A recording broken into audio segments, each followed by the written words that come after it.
Hi, Polly. Thank Hi, you so much Hannah. for being with us today. I'm going to go ahead and introduce you. I hope everyone had a good lunch break. So this is Polly J. Price. She's the Asa Griggs Candler Professor of Law and Professor of Global Health in the Rollins School of Public Health at Emory University. She has published and taught widely about public health law and regulatory policy, federalism, immigration law, and the judiciary.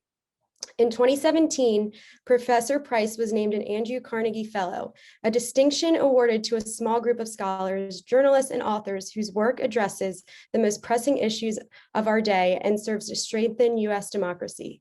Her book, Plagues in the Nation, to be published in May by Beacon Press, is the result of that award. Professor Price is the author of 2 books and dozens of journal articles, book chapters, editorials, and reviews. Since 2013, Professor Price has worked with public health agencies along the US-Mexico border, including the United States-Mexico Border Health Commission. At Emory, she works with the Emory Antibiotic Resistance Center as well as the Emory Tuberculosis Center, which seeks to achieve a world free from tuberculosis by enhancing TB-related epidemiological, clinical, and public health research and practice. Before joining the Emory Law faculty in 1995, Professor Price clerked for Judge Richard S. Arnold of the 8th Circuit of Court of Appeals and then practiced law for several years at King & Spalding in Atlanta and Washington, D.C. Professor Price earned her JD with honors from Harvard Law School and her MA and BA, both with the highest honors from Emory College. We're now going to let Professor Price take it away. Thank you again for being here. Thank you very much for the invitation. I'm honored to have it with this great group of speakers that you have had and will have today. I love the title. I would steal it from my own book, Toward a More Perfect Union in Public Health Law. Combating any contagious disease, let alone a pandemic, requires effective governance. And while we inevitably are going to ask what we could do better next time, the next COVID-like epidemic, we need to remember the threats that we faced before COVID. And I'll focus on tuberculosis. That's why I've titled my presentation, Lessons Derailed by or Not Learned from Our COVID Pandemic in the Context of TB.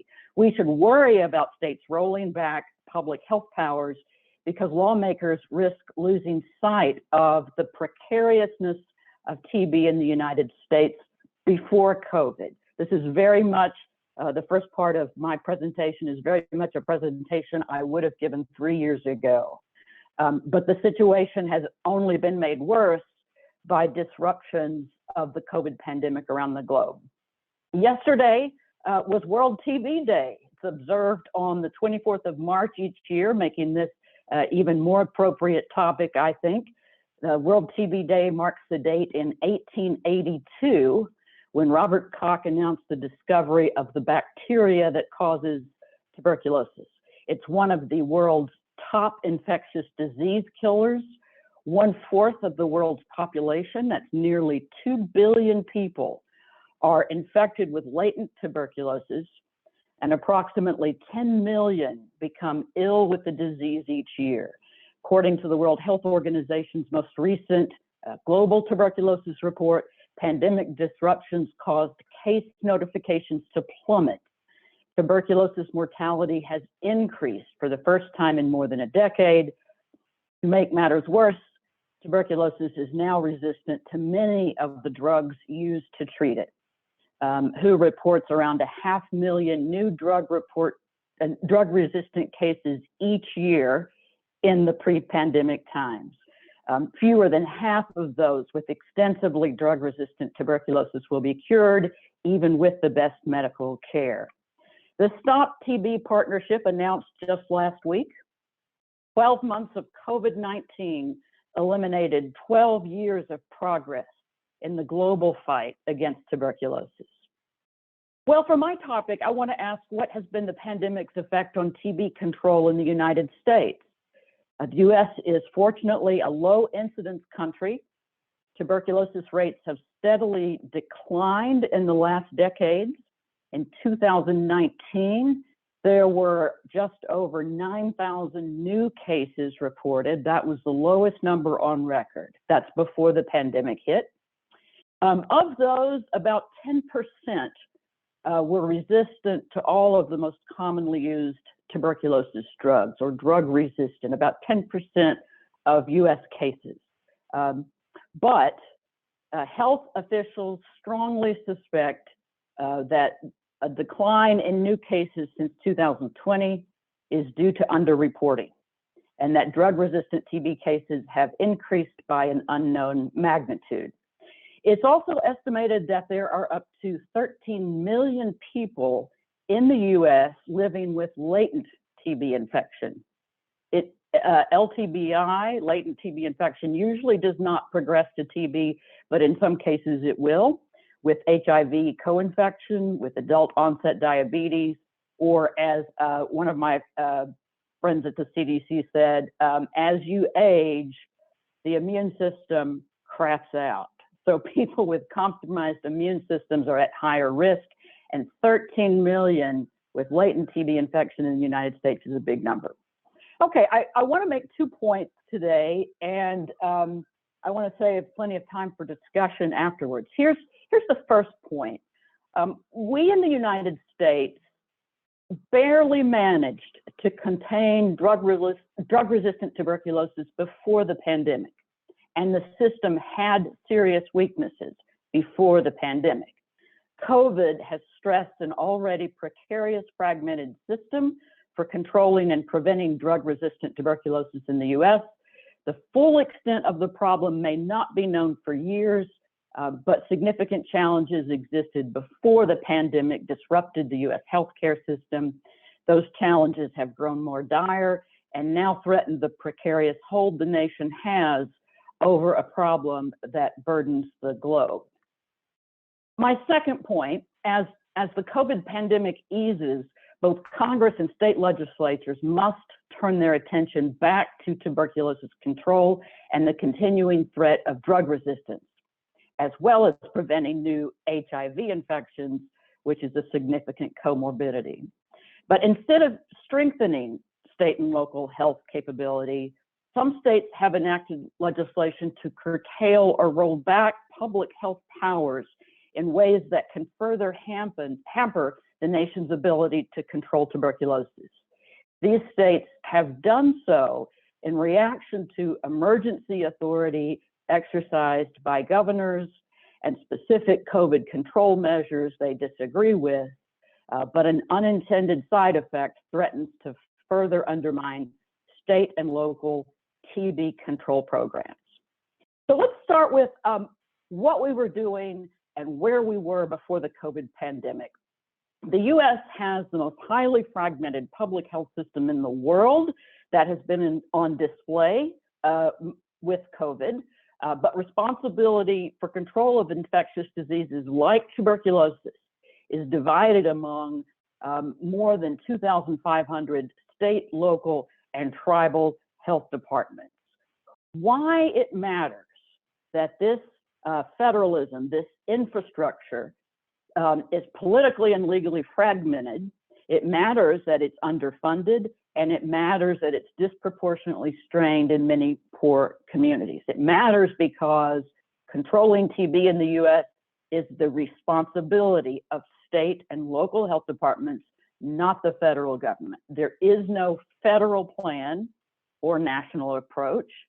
The CDC's Division of Tuberculosis Elimination serves as the national program, but as we'll explore briefly, that role is very, very limited.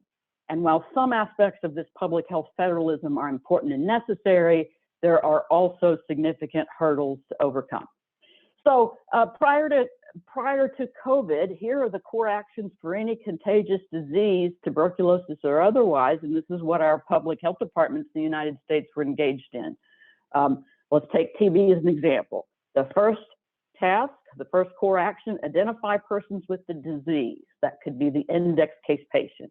The second, ID and evaluate persons exposed to the index case patient to find additional cases and offer preventive interventions.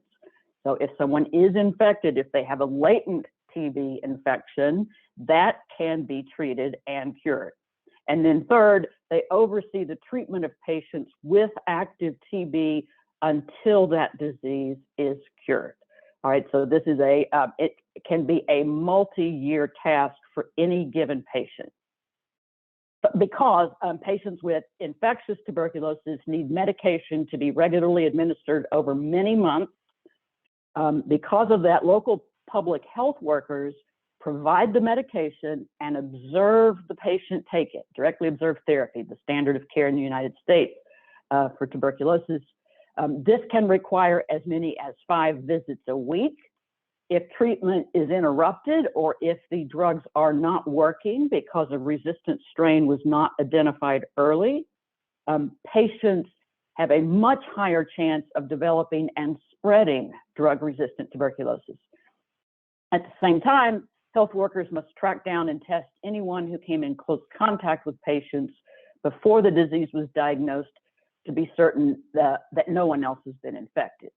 There is, as I will describe, one of the biggest hurdles in our system of public health federalism when it comes to tuberculosis, there is no legal mechanism to determine which local health department owns a tuberculosis patient. So prior to COVID, use of quarantine and isolation authority has been primarily for tuberculosis. This has been true for the last 50 years. So what public health departments were accustomed to doing were these tasks that I described to you. TB spreads through the air from infected persons, but not as easily as COVID, not nearly as easily as COVID. Although there have been a few super spreader events, those are rare. More casual exposures have been documented in churches, schools, nursing homes, and especially prisons and jails, and long airplane flights, but it generally requires prolonged exposure to another person rather than a passing encounter. But the treatment required to survive is lengthy and costly, and the danger of further development of drug resistance, even when a few weeks of year-long treatment is missed. So because of decades of this work controlling tuberculosis, state and local public health departments prior to COVID became adept at contact tracing, patient management, and oversight. The big difference, of course, is dealing with only 10,000 new cases nationwide per year, not millions at the same time. But there is still a stark contrast in tuberculosis control laws, as we historically have had them in this nation, and the COVID response, certainly in the capacity to require quarantine or trace contacts on such a massive scale. That may be one of the lessons learned from COVID, may be a better capacity and techniques for contact tracing for tuberculosis. But because of the smaller scale, the just the fewer numbers that a public health department is typically dealing with, TB controllers have more targeted and efficient control measures, in part because they have had many decades of experience. So with this quarantine and isolation authority that is present in most states for tuberculosis, agreements with patients are the norm. They are rarely enforced by health or court order, but they can be if needed. One study showed that less than 4% of tuberculosis patients were non-compliant, and the health department had to proceed with either a health order or a court order. They prefer to work by agreement with the patient when possible, and that may require ways to help the patient comply with this months-long daily observed therapy. They may require housing, they may require food. Cooperation is always better than coercion, and most patients comply because they want to get better, and when they are provided the means to comply. So it's rare to go to court to enforce a quarantine order for a tuberculosis patient who is not complying with the medication regimen. It's rare. Recent examples, though, include undocumented persons who are afraid of any government contact, and then persons with mental health difficulties. So occasionally a patient in an infectious state has to be tracked down, and here is where state line problems can come into play. If they go to another jurisdiction, for example, or even within a state. A number of years ago, a public health attorney with the state attorney general's office in Arizona told me a story about having to track down a tuberculosis patient with a court order in hand when the patient was moving from county to county to county, and each county required a different order. So so that can't, fortunately, it's rare, the need to enforce it, but the enforcement authority is there. But it's the patchwork of jurisdictions and the lack of coordination among health departments which can create problems. They can easily lose track of patients who travel or relocate to another county or state. Tuberculosis is also most common in communities with the least stability. Besides the logistical problems, there are issues with funding on the local level.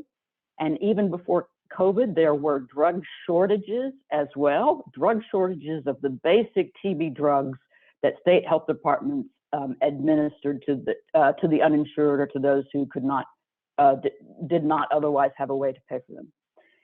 Now, if it's extensively drug-resistant tuberculosis, resistant to more than one of the frontline drugs, that can require 18 to 24 months of daily treatment. It can cost more than $500,000, and that can wipe out a local health department's entire budget with just one case. So the Division of Tuberculosis Elimination at the CDC routinely works with local public health departments, state tuberculosis control programs to monitor tuberculosis outbreaks, to provide expert guidance, but it does not have the funding to help local departments pay for tuberculosis treatment, even where the local resources are clearly inadequate. So tuberculosis remains a local problem. And again, that responsibility is divided among more than 2,500 state, local, and tribal health departments. Our legal structures are increasingly ineffective at controlling its spread. There are alarming gaps that can lead to the development of even more drug resistance.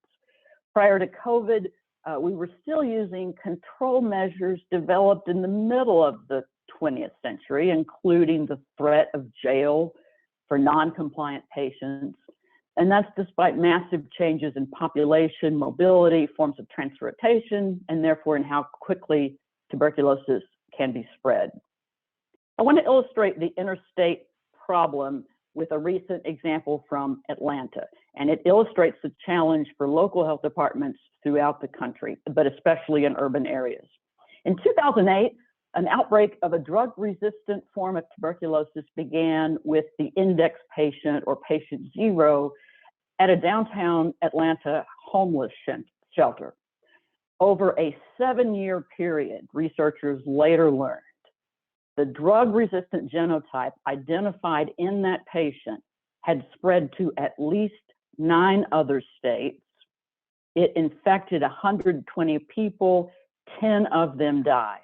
Atlanta's failure to contain its tuberculosis outbreak imposed tremendous costs on other cities across the nation, leading some to consider whether they could sue Atlanta to recover those costs. But health officials in Atlanta faced a problem common to other large cities. The outbreak began in and spread through homeless shelters in the city, and the perfect breeding ground for TB because of the cramped quarters and the transient populations. So by the time the index patient, patient zero, was diagnosed, the homeless shelter where he'd stayed could not provide a list of others who may have been exposed, so that health officials could identify others who might be infected. This pattern repeated itself as more and more patients showed up at the city's large public hospital with drug-resistant tuberculosis. New cases can be slow to develop in any event. The earliest symptoms include weight loss, fatigue, a slight cough. Homeless populations have little access to medical care, even if they did notice these early symptoms. Well, by 2014, it was clear that one shelter, known as Peachtree Pine, accounted for most of the growing number of cases. A task force of health officials and community service providers attempted to work with the shelter's owner to gain control over the outbreak. But for several years, the owners had refused to cooperate with their efforts to trace the contacts of residents who might have acquired tuberculosis. The task force also alleged that conditions specific to that shelter made the spread of the disease easier, leading to calls to shut down the facility. The mayor of Atlanta publicly lambasted it as, quote, one of the leading sites for tuberculosis in the nation. The director of the shelter denied the mayor's assertion and accused the mayor of conspiring with the business community to close the shelter. To wrap up the story, eventually the shelter was closed down after the city purchased the property using the legal mechanism of eminent domain. It was an unusual approach to solving a public health problem and came very late in the day. The state's law governing management of tuberculosis simply did not account for the nature of the disease and the social conditions of poverty in a highly mobile population, and the resolution of the problem came far too late to protect residents of other states from Atlanta's problem. So COVID has compounded these problems in several ways. The first and most noteworthy is the reassignment of public health staff from these TB programs, the ones that they've been working on for decades, reassigning them to work with on COVID response tasks. I spoke with Donna Wegner, head of the National Tuberculosis Controllers Association, just last week, and she confirmed that is still the case. Earlier this year, she had co-authored an article documenting a very, very high percentage of personnel pulled from TB monitoring to help with COVID response. And she wrote there with her co-authors, early reports from the US have documented that the COVID response has diverted resources away from essential TB services, and that is continuing now. Oh, what about funding? It is primarily a state and local responsibility. Congress allocates $140 million a year to CDC's Division of Tuberculosis Control and Elimination. Of that, 60% goes to the states in a very sort of complicated formula based upon caseload, but also performance and other factors. That amount has been flat for 13 years. So it's effectively systematically defunded on the federal side because of rising expenses and so forth. So that CDC division has a limited pool of money. It is not enough. It does not pay for drugs or treatment. Drugs are expensive, especially for drug-resistant TB. And then that means also that who owns the patient is a big issue.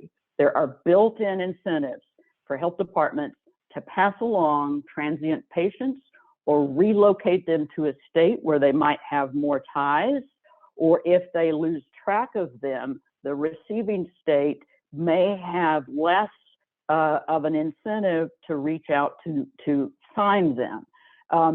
None of the TB controllers in this nation would knowingly, none of them would knowingly sort of pass along the patient. But there are, in fact, and have been documented disputes between states that are usually resolved by an agreement about sharing expenses and so forth. But in any event, the other big expense is personnel for that daily observed therapy. So they must also make compliance possible. If they need a place to live, if they need food provided, if they have to quarantine when they're in an infectious state, with treatment that can be up to a year of daily medications, having directly observed therapy is a very personnel intensive. Now, states vary wildly in how much they contribute to tuberculosis programs. In general, states have also systematically underfunded public health departments so that we were not in good shape when COVID hit. But they vary. Some spend a lot of money on TB control programs, and they have well-run programs. Some spend less. Some are better organized than others. All of them require going to the legislature, if not yearly, frequently, asking for money, justifying the money.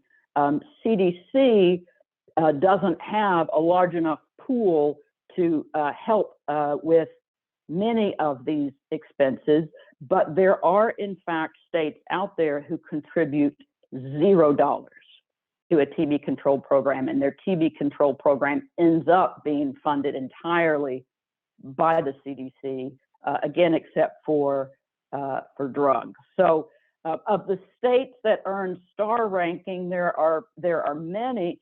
Indiana not only funds drug treatment for anyone with TB infection, they fund treatment for latent TB infection as well. So if you trace a contact of someone who has acquired latent TB from someone with active TB, you can offer that person a regimen of drugs that will cure the latent TB, eliminate it from the system. But that, in fact, is stated to be the only way one can get to sort of eliminating TB in the United States, is also eliminating latent TB infection. But then if you want someone, you offer it to someone, they want to take it, asking them to pay for a long and expensive course of treatment is a no-starter for most, but Indiana funds treatment for both. So I just wanted to mention that. So as we emerge from the COVID pandemic, we have a depleted public health force. Those still in the ranks have been pulled away from TB surveillance and control, put on the COVID front lines. Flat funding means it has effectively been steadily reduced at the federal level over the last 13 years, and state health departments, already underfunded, have depleted their existing resources for COVID. So just yesterday, in recognition again of World TB Day, the CDC released a statement and a study on the effect of COVID-19 on TB in the US, and I want to just read some of this to you. Tuberculosis cases in the United States rose 9.4% in the past year after falling almost 20% in 2020, though the latest rates are still significantly lower than before the pandemic. So what this means is the fear is that there has been underreporting, not identifying cases, that it hasn't, that it's not that we're doing such a good job with tuberculosis control that we could eliminate 20% of the expected new cases. But it was what the CDC has said about it is that the new data suggests that the pandemic has had a substantial effect on TB trends. It's just hard to know what that effect is. Before COVID, TB diagnoses typically declined between, about 1% a year. They've been on a slow decline for the last couple of decades. But the 2020 and 2021 declines are way above that, and they may be related to factors associated with the pandemic. Now, there are a couple of options, of course. Efforts to prevent COVID-19, such as wearing masks, staying 6 feet away from others, may also have reduced the spread of TB. On the other hand, widespread disruptions to healthcare during the pandemic may have delayed TB diagnosis. So the COVID-19 pandemic, of course, strained all public health services, including TB prevention and control. So in other words, what the CDC says is that it's possible that infection control efforts and travel restrictions from the COVID pandemic led to a true reduction in tuberculosis cases in 2019. But most of the health officials I've talked with don't believe that's the case, just as they don't believe it's the case globally. Disarray in the US healthcare system probably also meant missed or delayed diagnosis, in addition to potential misdiagnosis of tuberculosis as COVID-19 due to overlaps in respiratory systems. What they didn't say, what the CDC didn't say in the statement or in the study yesterday, because that data is not yet available, in the past decade, approximately 10% of all newly diagnosed cases in the US are drug resistant. So approximately 10% are going to be, and identifying those early is terribly important. So now is the time to remind ourselves how critical it is to get back to work, what we were doing before COVID on TB control. The aim with the World Health Organization, and the US has endorsed this, is to eliminate TB by 2035. And it's, again, time to remind ourselves that there are 13 million people in the US who live with latent TB infections. Pending in Congress are two bills. One is the End Tuberculosis Now Act of 2021. That's directed toward global assistance, supports the World Health Organization's End TB strategy. And that is, it recognizes in the bill itself that a global problem is a US problem, and a US problem is a global problem, especially with tuberculosis. They recognize that failure to properly diagnose and treat TB can exacerbate antimicrobial resistance, a key contributor to extensively drug-resistant tuberculosis, and increasing the possibility of the introduction of resistant TB into new geographic areas. The second bill in Congress is the Comprehensive TB Elimination Act of 2021. It's not as exciting as it sounds, because it's simply renewing the Comprehensive TB Elimination Act that dates back to, I believe, 2008. It reauthorizes the program I told you about with the CDC's Division of Tuberculosis Elimination, reauthorizes the grant program that CDC administers.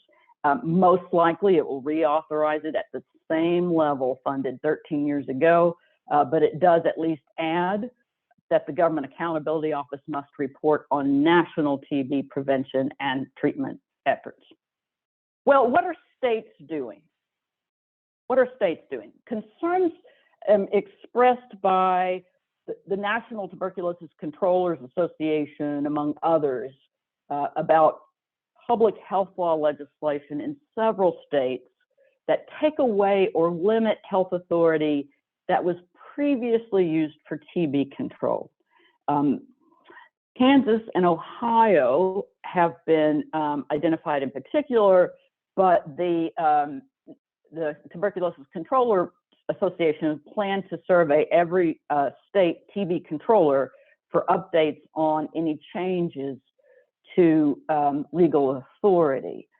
So where it stood before COVID was a lot of variety among states. The same basic task in terms of identifying, tracing, contacts, treating, but there's variety in the legal authority that they had.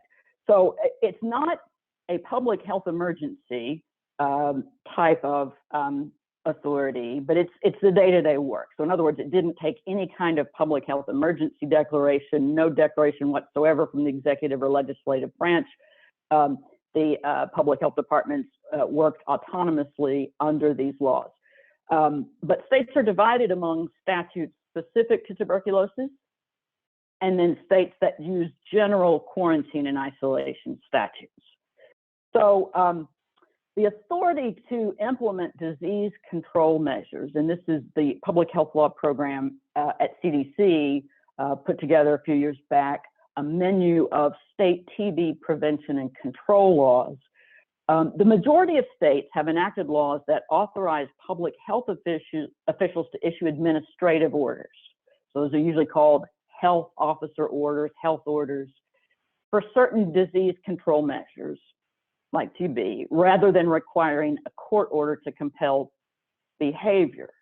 In other states, you must take that health order, show that it has not been obeyed, and then go to a court to compel behavior.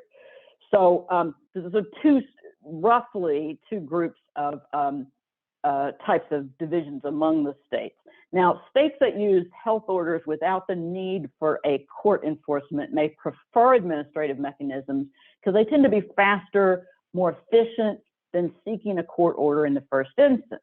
And so there are examples of in the CDC's publication of states that do it that way. And then on the other side, some states enacted laws authorizing public health officials to petition the court for an order in the first instance. And these states may prefer this approach because they have experienced problems with enforcement of administrative orders as compared to court orders.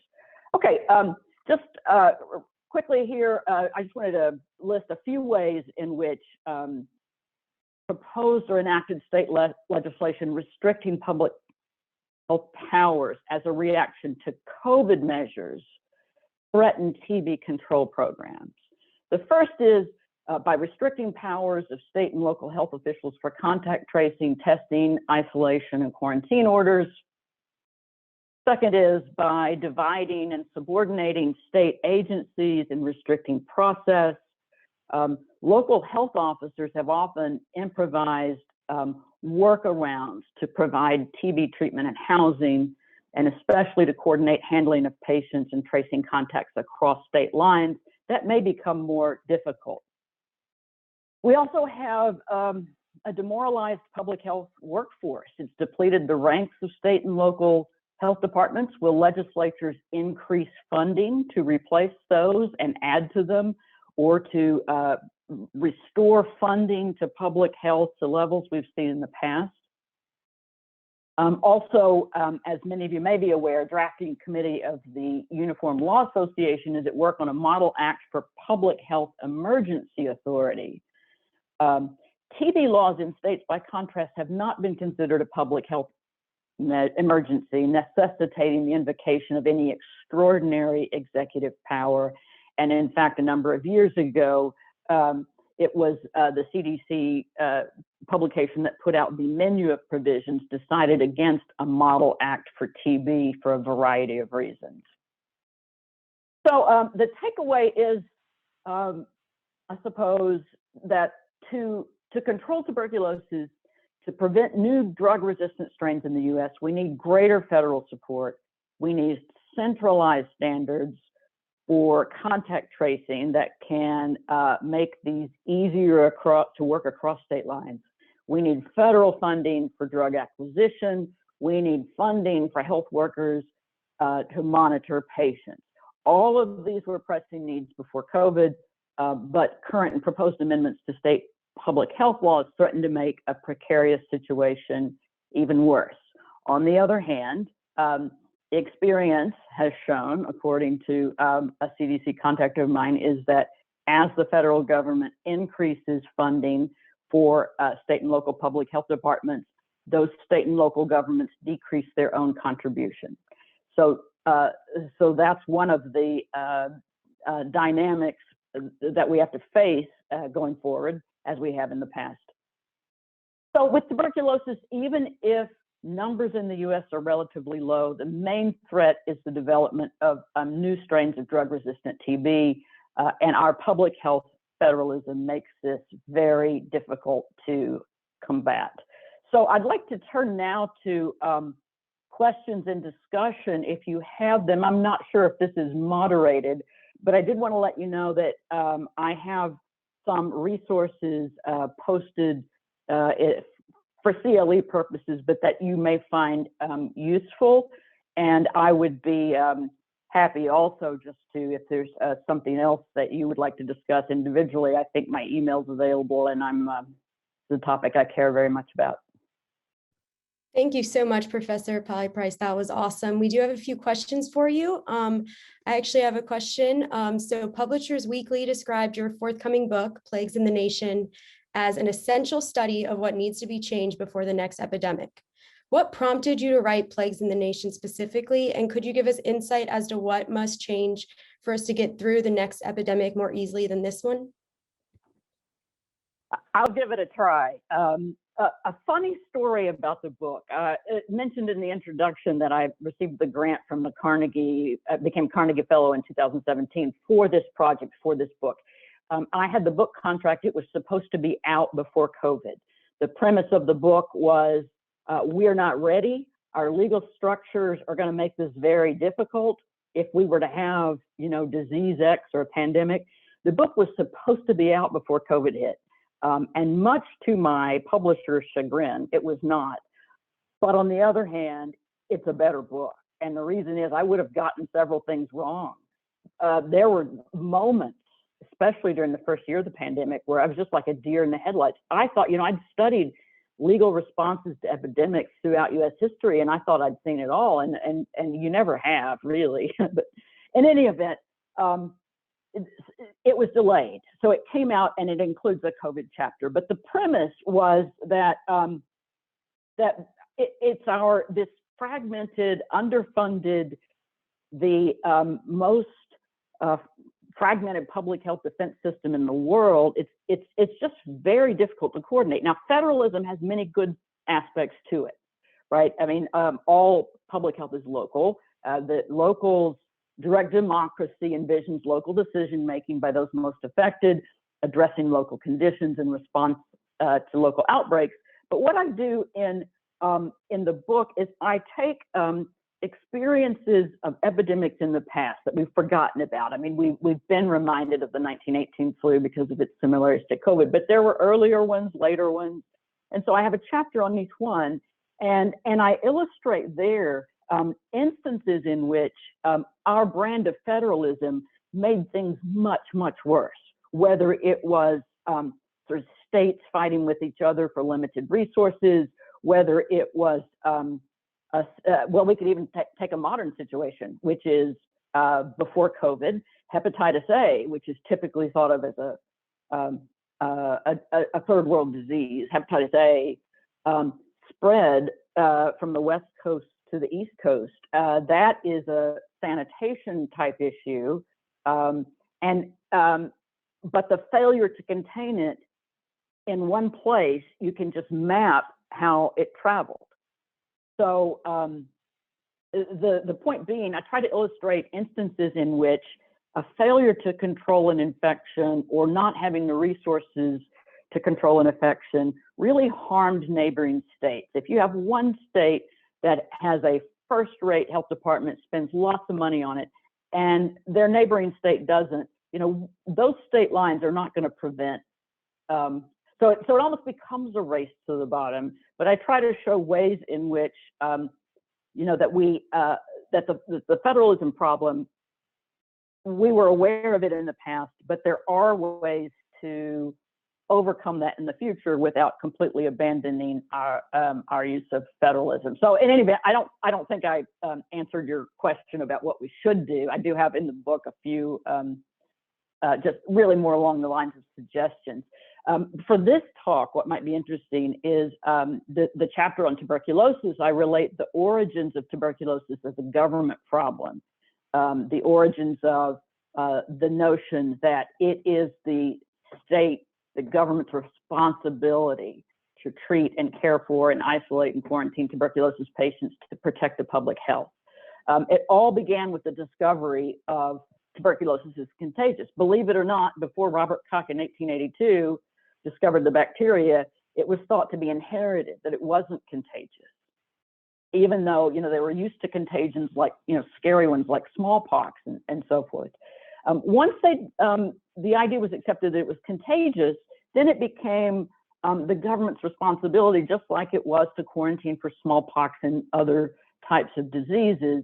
But it used to be the leading cause of death, tuberculosis in 19th century America. In fact, in the 19th century, more people in the Western world died of TB than of any other epidemic disease.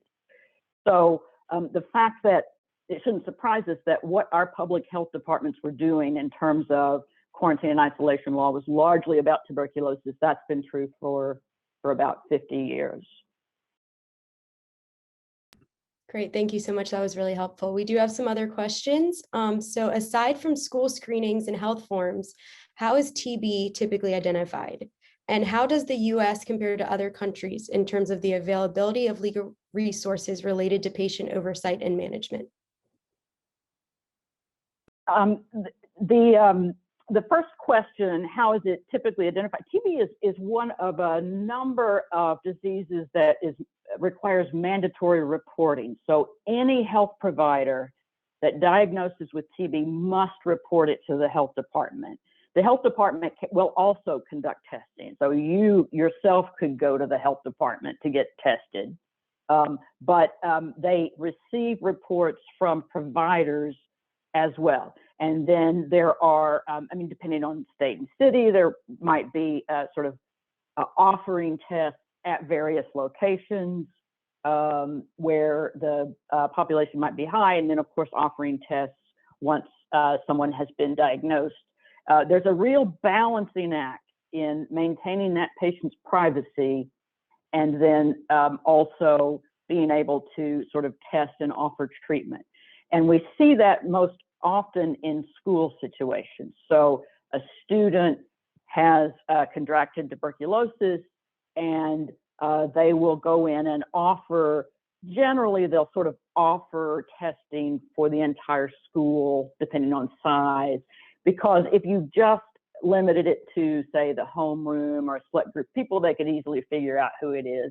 Privacy law is very, very important. You want people to come forward, you know, if they are diagnosed with these diseases. But so that's part of the how do we how is the survey, how do we survey, or how do we know what is our level of tuberculosis out there? It's primarily from private providers mandatory reporting, and then also things like federally qualified health centers, other health locations, and then the public health department itself. How does the U.S. compare globally? We're actually on the stronger side of use of quarantine and isolation laws, so that in many, well, I wouldn't say many, but in some parts of the world, the World Health Organization, when it evaluates TB programs, it suggests that they need more mechanisms for mandatory testing and treatment for tuberculosis. So the United States tends to have, and again, these are more or less a relic of the earlier part of the 20th century, some pretty strict quarantine isolation laws. But again, they're rarely used. Public health officials do not want to go to court. They don't want to force people to do anything. They try to work by agreement, but they do have these laws as a backdrop. And as I mentioned, like it's really maybe 4% of newly diagnosed cases at some point they need to use the health order or something else. And I guess I just wanted to relate another story. This comes up I related in the book. So I learned about Texas quarantine laws mainly by following around sort of health officials who worked along the border with tuberculosis control programs. Not that they were ever enforced, but the way the case manager would work with the patient is they would have them sign an agreement that basically spelled out, all right, here's what you have. This is the treatment that's required. We're going to be doing directly observed therapy. You'll be at your house 5 days a week, et cetera, et cetera. And then at the end, they sign that they agree and they understand. And there's a clause that says, and I also understand, you know, that I can be compelled, arrested, you know, the court process could start. And again, they almost never have to do that, and they don't want to do that, but the authority is there if they need it. But the first time I ever saw it in use in Texas was during the Ebola outbreak in 2014. So I tell this story in my book that the first person involuntarily quarantined for Ebola in the United States was not Casey Hickox, the nurse who had returned in New Jersey and got you know, a fair amount of publicity and won a court case about it. It was a homeless man in Dallas. They thought he might have been exposed to Ebola from having ridden in an ambulance after the patient with Ebola was transferred to the hospital. And he wasn't voluntarily quarantined for 3 weeks by court order. He refused to be locked in a hospital for 3 weeks. He had no symptoms. He didn't. He couldn't quarantine at home like the other people and get just call in his temperature because he didn't have a home. But he was also very whatever the word is, distrustful of the government, and he was homeless by choice. He was a handyman, and he just sort of lived different places. He didn't want to have a permanent address. He didn't want to have a driver's license, and he certainly did not want to agree to 3 weeks that would keep him away from his job. But court ordered him for 3 weeks. He never got Ebola, and I think the city did some settlement afterwards. But quarantine and isolation laws would work the same way for tuberculosis as they did for Ebola in that context. And it may be that we need to move towards a different menu of options depending on the type of disease, because tuberculosis, of course, is very different than something like Ebola. Great, thank you so much. And we are going to have one more question. So do you think the acts pending in Congress could eliminate TB by 2035? Specifically, the End TB Now Act of 2021, which is directed towards global assistance. Do you think this could be successful? Well, it's what that does is continue the U.S. contribution towards the World Health Organization's global TB program. And I think that if what the Stop TB Partnership says is true, it wouldn't matter what was contributed by the U.S., and we do contribute the lion's share in some ways for research and other things. If it's true that 12 months of COVID set us back 12 years, then I think the 2035 is probably unrealistic. And I don't think additional money necessarily helps that. The issues globally are just much more complicated in terms of setting up highly effective programs to identify, to provide treatment. It's just very difficult to do that, but it's critical that we do because of this incidence of drug-resistant tuberculosis. There's two kinds. There's MDR, multi-drug resistance. That means most of our drugs don't work. There's XDR, which is as bad as it sounds, which is we don't have any drugs for that. There have been very few XDR strains that developed in the U.S. One or two came in from travelers, but that's the biggest fear, in my view, is that even if we can't meet the eliminate it, we've got to control it. And the main reason we've got to control it is because of the drug resistance problem. Absolutely. Thank you so much, Professor Price. This has been absolutely wonderful. We really look forward to your book, Plagues in the Nation, coming out in May. And I really hope you have a great rest of your day. Thank you, and to you as well. I appreciate the opportunity. It's good to be with you. Thank you. It has been wonderful. We are now going to take a short break, and we will continue back shortly for the next presentation by Evan Anderson and Scott Burris, which is entitled Imagining a Better Future for Public Health Law. Thank you.